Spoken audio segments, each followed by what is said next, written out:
I want to say good morning to you. Another beautiful day is here with us, and we are happy.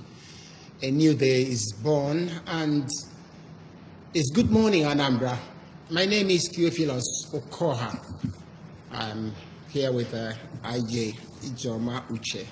Oh yes, my name is Ijoma Uche, and I'd like to welcome you to today's episode of Good Morning, Anambra. How are you? IJ seems to be so excited this morning. Why not? Today is Friday. Are you sure today is Friday? No, today is not Friday. Today is Monday. I'm lost. You are lost Sorry, indeed. it's Monday. Well, maybe that is the excitement. Maybe there is something that's going to happen in your life. That's why you are so excited. You don't want to know. However, today is not Friday anyway. But it's a new day, a born new day, and we thank God for really bringing us this day.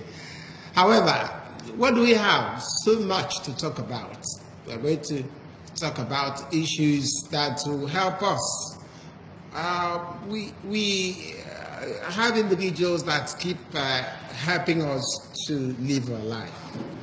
And those individuals have to improve and make us have confidence about ourselves. Who are those individuals? Well, some people say police is your friend. And if police is your friend, are you a friend to the police? All these are issues that we're going to talk about in police community relations. And to help us do that in this episode, we have guests, CP Haruna Mohammed, SP Haruna Mohammed, Police Public Relations Officer, PPRO, Anambra State. Haruna, I want to say welcome to Good Morning, Anambra. Good morning, India Anambra. Ekenekwa nunu. I like that. No. No. When we say no, it means you are welcome. Dalu. Good. We're really coming up with the evil language. Small. So, Haruna, I want to say welcome to Good Morning, Anambra, and also welcome to Anambra State. Thank you so much. You've been here for quite some time, really, before you assumed the position of PPRO. Yes. I was here for 8 months. I was posted to Anambra State Command on the 24th of June 2017. And when I came to Anambra State, I was posted to Public Complaint and Anti-Piracy Unit, which is under the Office of the Commissioner of Police. And presently you are the PPRO Anambra State. Yes. Can you tell us how you feel about that, for you to assume this very distinguished position? Yes, of being course. the spokesperson of the police in Anambra State. Yes, of course. I feel happy for two major reasons. One is that I have the opportunity now to socialize with India Anambra in terms of policing the state. And then secondly, public relations is one of the best fields of my endeavor. Like you know, I was a PRO in Bauchi State for 3 years or so before my posting to Anambra State. So it is a second missionary journey to public relations department. Very interesting. Okay, once again, I would like to congratulate you and congratulate you again on your new appointment. Thank you so much. And we have a new PPRO. What should we expect differently? Thank you very much for that question. There are so many strategic action plans that I have for in the Anambra people, especially in the area of police-public partnership. One of such action plan is I want to make sure that the gap that was created between the public and the police is filled. What I mean by the gap, the vacuum. You know, previously members of the public don't normally come close to the police, and that because of that vacuum, even if they have useful information to offer to the police, they tend to keep the information to themselves for the obvious reason that they have. One of such reasons is that they feel by disclosing information about criminals and their hideouts to the police, their identities could be unraveled and they could be exposed to vulnerable attack by the suspect. So I want to assure members of the public that this new era of policing under the stewardship of the present Commissioner of Police, CP Garba Baba Umar, is doing everything possible to bridge that gap, and it is devising so many ways of making members of the public feel at home by way of protecting the confidentiality of their information as well as the source of the information. Let me even tell you some of the steps that the command is taking to make sure that it achieves this objective. One of such steps is the command is trying to create information box. This information box will be placed strategically in public places like markets, like schools and other public institutions, to enable members of the public who don't want to come directly to the command or to the police and give information to do so. They can now have the opportunity to write any complaint they have and post it to that box. The command will be sending courier every day to go and bring out those mails from the suggestion box, and then we'll go through the message and see which one is credible. The ones that are credible will pass it to the Commissioner of Police, and the Commissioner of Police will give directive on what needs to do with the information. And this is aimed at trying to protect the identity of the informant, because the command has so much respect for informants, because without credible information, policing could not be achieved, especially in this environment. And then secondly, the command is also devising a means through which information will be given to particular individuals who have attained certain rank and certain years of service in the force. Because of their rank and because of their experience, such officers will not divulge any information that was given to them, especially... Okay, I can see you have a tall sort of activity, yes, and then you want to get yourself involved as yes, far as this new office is concerned, and hopefully it's going to be interesting as well. Yes. When I was starting my introduction, I mentioned something, that police is your friend. And that is the original axiom people have. Yes. Police is your friend. I think it came from your own direction. Yes. And then humans and the community, the masses, tend to withdraw themselves from that very statement that police. I don't think we are friendly with them, because they always push us away, kind of. They are not allowing us to be close to them and actually do things. So let us see how far you're going to bring the masses back to that very regionalism, that yes, you are a friend to the masses. Look at the screen there and see what is going on there, how the police are interacting with people. Are you assuring us that in your own administration, you're going to inject this back into the community? Certainly, I want to also correct that impression that police is not only your friend, but your helper. It is a notorious fact that police is not only your friend, he is your helper. And I have so many reasons to justify my statement. Number one, when you are in problem, when people are in problem, whether in terms of attack by armed robbers, whether they are illness on the street, whether they have problem with the community in terms of land disputes or other problems that could lead to breakdown of law and order, whether there is a crisis in the society, whether there is fire incident, whether there is serious or fatal accident, people tend to run to police for protection, to lay their complaint in order for the police to investigate their complaint. So if members of the public will always run to the police in terms of need, in terms of their problem, I think police is the first institution where members of the public will have confidence in.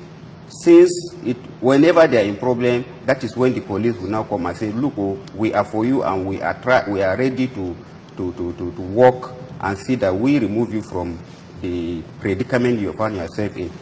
And then if you look at practically, if you look at it, whenever there is crisis, you see members of the public will be running away from the community where the crisis is taking place. But the police are going to the community. So this is to tell you that police is not only your friend, but your helper. Police is your friend. It's not just your friend, but your helper. It's your helper. And you think that that's this, because you do all these things to the public, they should consider you not just as a friend, but as a helper. But there seems to be a disconnect somewhere, because I know that there's this strange relationship between the police and the general public. So as a policeman, how will you assess the relationship of police and the public in Nigeria generally, and now maybe down to Anambra State where you are? Thank you so much. Is the relationship cordial? The relationship, as far as in the Anambra are concerned, is cordial. And let me tell you, that is what brought the issue of this community policy. You see, it is because of the realization that there is a vacuum between the members of the public and the police. That is why this issue of community policing came to being. And this community policing is talking about police-public partnership. And then when you are talking about police-public partnership, you talk about the respect for human rights. You talk about confidentiality of the information that will be given by the public to the police. You talked about diligence, investigation, and prosecution. You talk about transparency.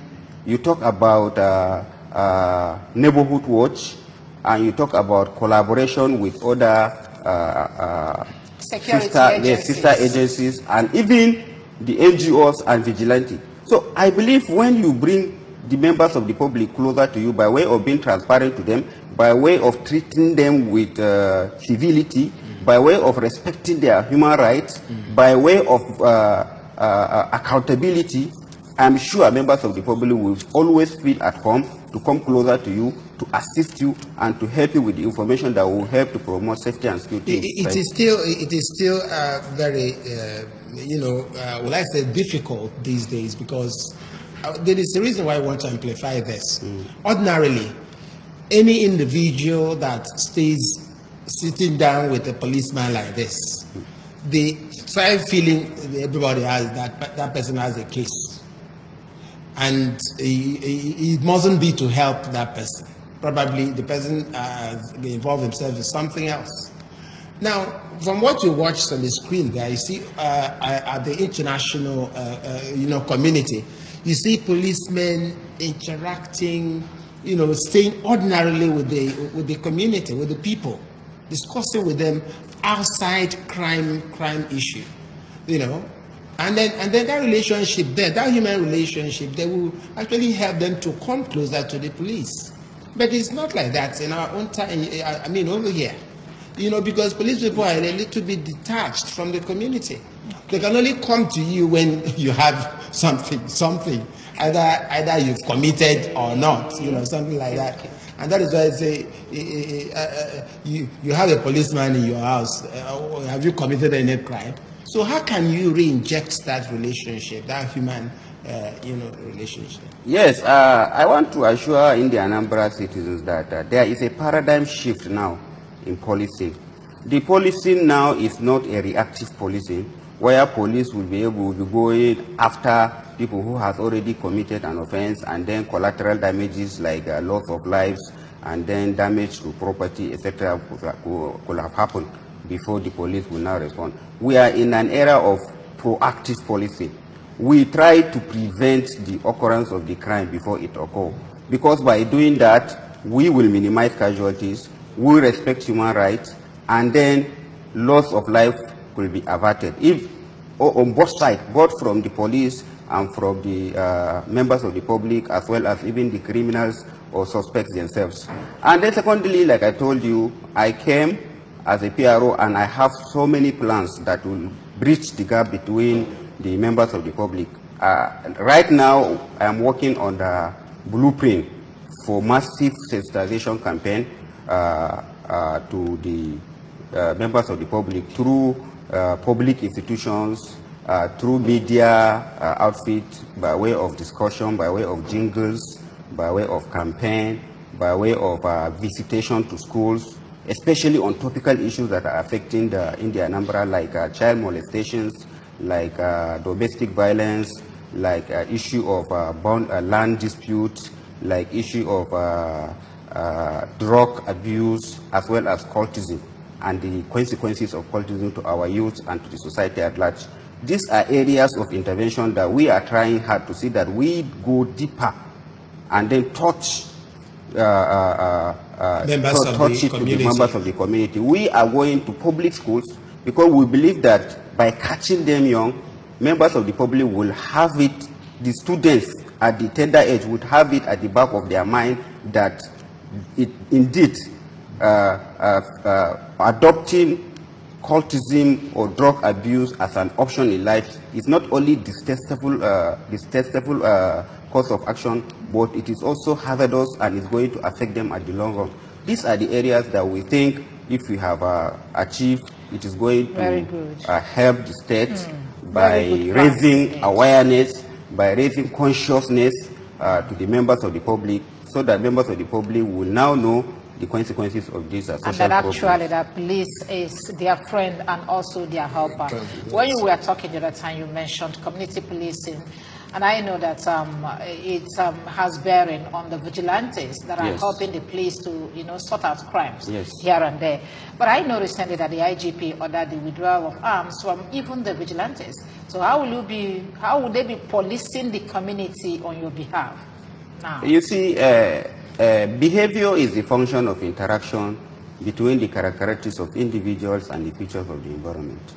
If you see a police or a government making pronouncement about particular situation, it's because there are certain situations that warrant such pronouncement by the police.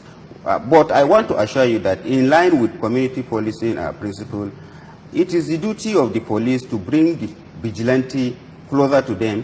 Very soon we are going to organize a workshop and then sensitize our vigilante men on what is expected of them by way of teaching them about respect for human rights, by way of teaching them on the mode of arrest, and then we will cooperate with them, especially when they are going for patrol. We will go with them, or we will have constant communication with them at the divisional level, so that whenever they arrest suspects, they hand them over to the police, and the police will now take over the case and then investigate. Yes. All right. We're going to discuss more on that and other issues. That will be after this break. Stay with us.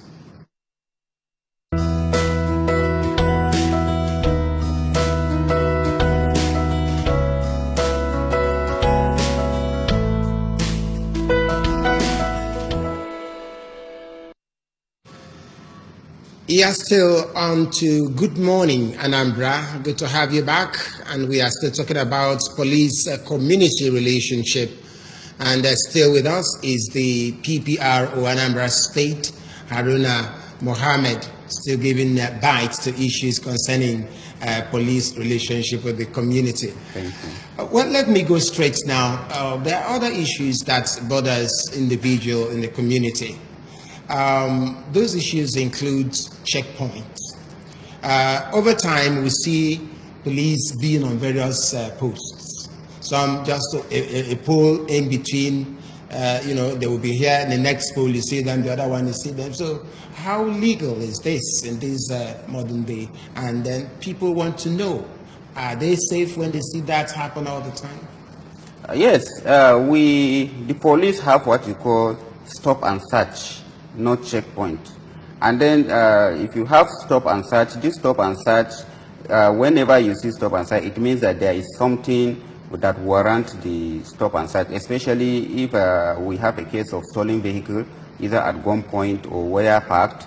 The police normally embark on massive stop and search in order to identify the vehicle stolen and with a view of tracing it or with a view arresting the occupant. So whenever you see police embarking on massive stop and search, it means that there is an incident which happened that need proactive step for the police in order to arrest the perpetrators of such acts. But when it happen often, you know, you are quite often, almost every night, every now and then, you see them. Every day they steal vehicle and then well, you see, let me tell you something. You see, whenever a police is doing something, because the police are the better institutions that handle such incidents, they know compared to members of the public. Whenever you see police doing things 24 hours, doing things on and on, it means that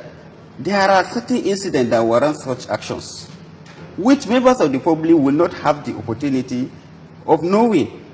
You don't, society like Anambra is a society that is growing. It's a state in transition. And the higher the development in the society, the higher the crime. So if you see police being proactive every day, up and doing, working 24 hours, they are doing for the betterment of the members of the society. But when they stop you, they ask you to bring your particulars, they check your particulars from A to Z. After checking it, they check this and that.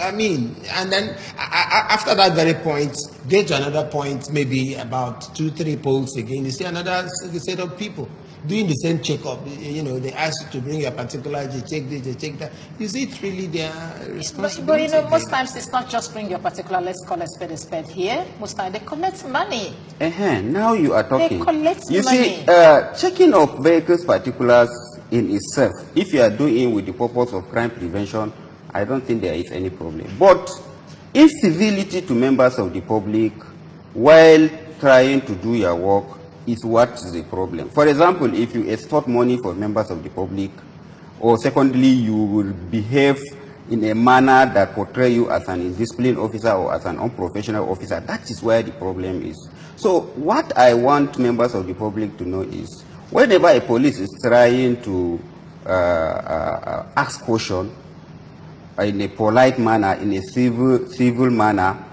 pertaining to either particulars or pertaining to other things that the person carry, he is doing it in the interest of the state and he is doing it for the people. But when a policeman in trying to perform his duty becomes unruly, becomes incivil, maybe extort from members of the public has the right to seek for redress by way of reporting to the appropriate departments. The police has internal control mechanism for checkmating its personnel. For example, in Anambra State, we have various units, like the unit that I headed before I was appointed the PPRO, which I am still heading, the Police Public Complaint and Anti-Piracy Unit. It is one of their responsibility to investigate cases against police action. And then you can directly report to the office of the PRO, and then we will take immediate action, and then there is feedback on your complaints. And you are assuring our people that when we come, like if I come complaining to you that a police has extorted money from me, maybe 50 naira or 100 naira, you will not ask me the number of the money, the year they printed the money, and then the color, whether the money is mint or dirty. You are not going to ask me all this. Because these are some of the things that frustrate our people. No, let me tell you, the society is becoming wiser and wiser every day. We are in a democratic society. Like I told you previously, there is a paradigm shift in policing. So members of the public should feel free. The type of police we have now, if you are watching how the real humble commissioner of police in Anambra State is doing his work, you will know that police is coming very close to members of the public. So members of the public should feel free. We are not in a traditional society. We are in a modern society now. So people should feel free. We have social media platforms. The technology has advanced to such an extent that even the society are watchdog of the police. So if you have problem, there are so many options which you can channel your grievances. Like I told you, the information box option, and like I told you that there are so many units, in addition to the public complaint which the Commissioner of Police created when he assumed duty, we have other outfits like the escort, IGP monitoring. All these, they are internal control mechanisms that are trying hard Are to they see that. working? Are they working? Are people responding? They are responding. How far have you gone with the public enlightenment? Do people know that something like that is existing? Yes, I have featured in so many media programs when I was officer in charge of public complaint and anti-piracy. I told members of the public that we have created social media platforms like Facebook, like Twitter, like WhatsApp, etc., and we told members of the public that whenever they have any complaint about police action, they should feel free to directly post to those platforms, and from there we pick up. And we have done a lot. Between the time we have created the platform and now, we are able to prosecute. We are able to take disciplinary action. We are able to reprimand so many police in this Anambra state. Really? So yes, so the outfit is working in addition to the IGP monitoring unit. And let me tell you, it is not only going to public highway to checkmate the activities of the police that these units are doing. They also go to cells to check the state of the cell, to check whether there is violation of the suspect right. You know, suspects have rights. They check illegal detention.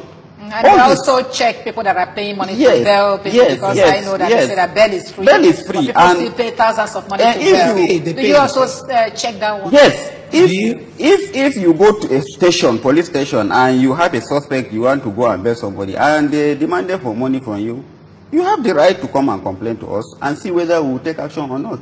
Really? Yes. Okay. Okay. Now. Go ahead. Oh, yes. I know that security is the pride of this present administration of Chief Willie Obiano. Yes. And that he has invested so much on it by way of giving a whole lot of security vehicles to the police and other security agencies. Now, as the PPRO, will you say that the government, the citizens, are getting the feedback of what we have invested in security in this state? Yes. I said it severally, and I will still repeat it, that since I joined police, I have never seen a state where the chief executive of the state, that is the executive governor of the state, has done so much for the police than Anambra State. Anambra State governor has tried, and he is trying very well to see that he provides the police and other law enforcement agencies with necessary logistics to aid them in their work of promoting safety and security in the state. As you can see now, with this latest donation of vehicles to police, the police were able to distribute these vehicles to all those outfits, like the special anti-cults, like the Federal Special Anti-Robbery Squad, and other very important outfits. It has created a special unit called Operation Udoka, and their headquarters is in Onitsha, and they are doing excellently well in terms of providing safety and security. And we want you to give us some numbers which somebody can call when in such a situation. Yes, when there is any distress, you call my number direct. Your own number? My number, the PPRO office number, you call it, and in our subsequent program, we are going to bring the numbers of all the commanders and all the units that the members of the public will utilize to achieve. Can you call your number so that my number is 080 609 706 39. Say it again. 080 609 706 39. This is my number. Okay, beautiful. Okay, in a way of trying to, because time is no more our friend, let us revisit this issue. Recently, the state government said 7 p.m. no movement of tricycles along the street, motorcycles and all that. But there is this issue, people are saying that still at that particular time, you see policemen moving with the vehicle, carrying passengers, carrying individuals.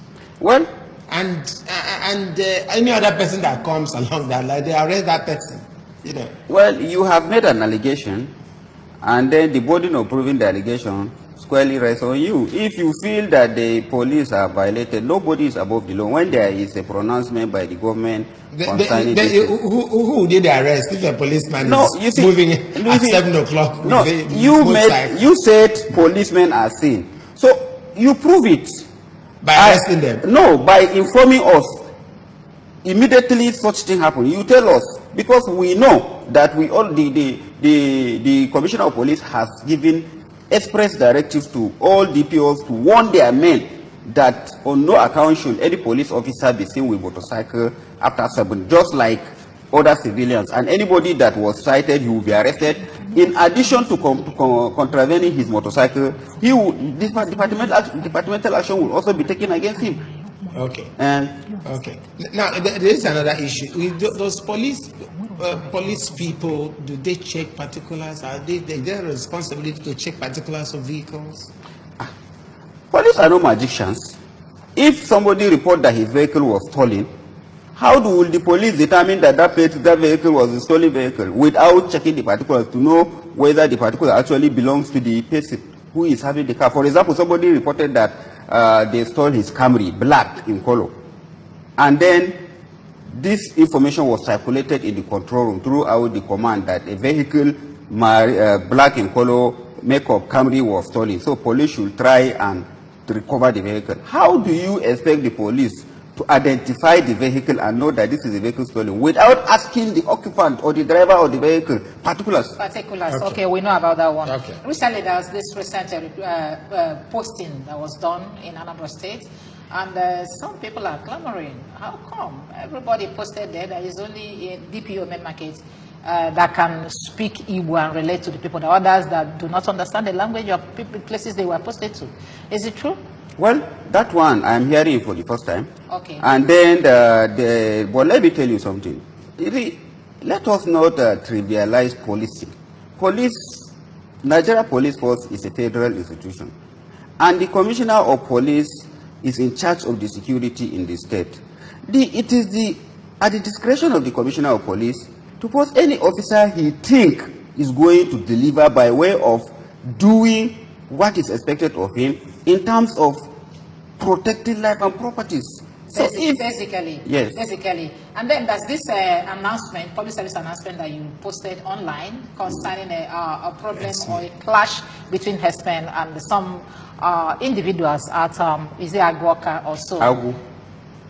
Agu community.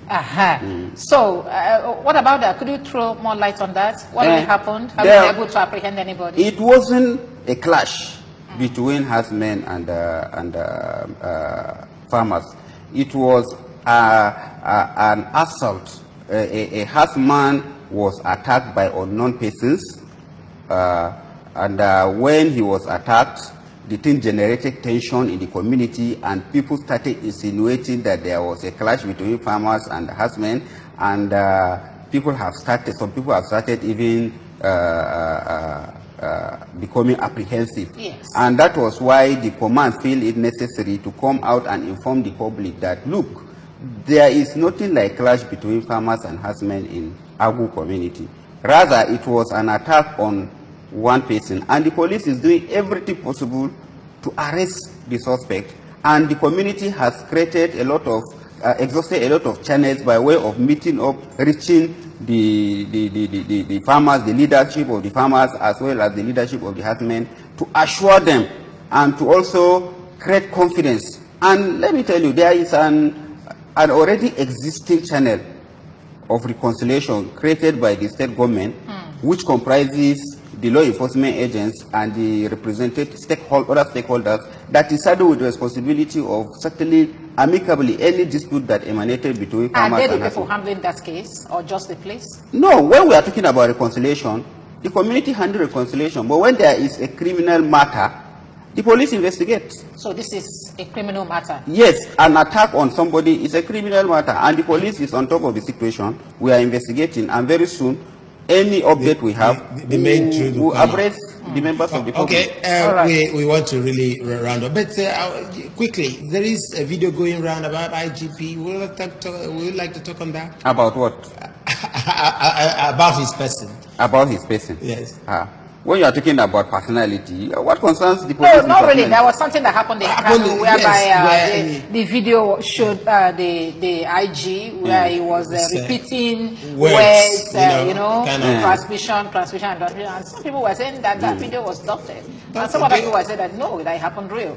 As far as I'm concerned, that was a campaign of calumny. Okay. The Inspector General of Police, before he joined the Nigeria Police Force, he was a degree holder.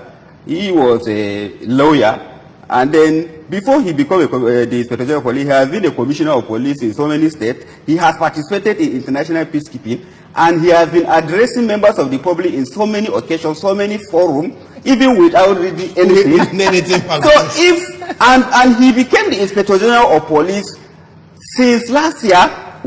Somebody who has spent more than 1 year as an Inspector General of Police. Is it now that members of He said it's a campaign of calumny coming from where we suspend the campaign coming from. Well, anybody could have people that think he is a threat to them, maybe because of the way and manner he is doing his work without fear or favor. So it could be perpetrated by some people who felt he's a threat to them. And as a law enforcement agency, number one law enforcement agency. Okay, I wasn't expecting anything above this actually, because that is only what I expected to say. You must protect your organ. There's no problem. No, that is a fact. We want to round up now. We want to go now. We've been talking about police community relationship. Yes. Can you talk to our people, assuring them in a way of rounding up that yes, you are advised to members of the community concerning relating with the police, not having in mind that they are going to be arrested? Yes, I want to assure. And perhaps, please, before you go, perhaps try to drop one or two words concerning the current police recruitment that is ongoing now. Yes, so are people responding? Anambra people are responding. These double-barrel cautions. Let me start by police recruitment. You see, the police recruitment, so far so good. You are all aware that last week, a very high power delegation was appointed by the Inspector General of Police in collaboration with the Police Service Commission under the leadership of a Commissioner of Police to come to Anambra State and screen eligible candidates that were shortlisted. And they have done their work. They have shortlisted those who were screened, who were successfully screened, and they were given exam slip. And there was a link that we have circulated in the social media where if you don't receive message, you can click and then your center will be shown to you. As I'm speaking to you now, a date for the interview, a date for the next phase of the recruitment screening is 25th of this month, where the shortlisted candidate who recently qualified for the next stage of the screening are going to write exam. And this exam was set up by JAM. Okay. And it was set up because we want to promote objectivity in the whole thing. So the next after May, after the date you mentioned, there is no other recruitment that will take place. Any other?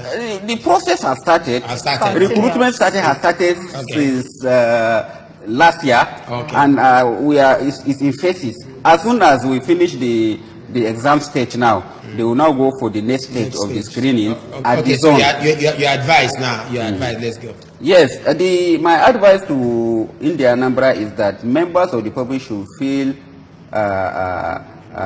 free to volunteer any information which they think will help the police to police the society. Number two, I also want to assure members of the public that we have the Commissioner of Police, Anambra State Command, CP Garba Baba Umar, is working tirelessly for 24 hours to ensure that all India Anambra citizens sleep with their two eyes closed.